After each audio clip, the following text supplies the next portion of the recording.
Spreading a message about how important community and collective action in the fight against Alzheimer's disease is the goal behind an event held by assisted living facility in Rockford.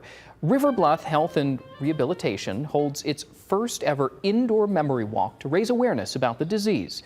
Residents, their families and staff came together for an afternoon to honor loved ones affected by Alzheimer's. Leaders with River Bluff say one of the messages they want to share is that those with Alzheimer's are still human.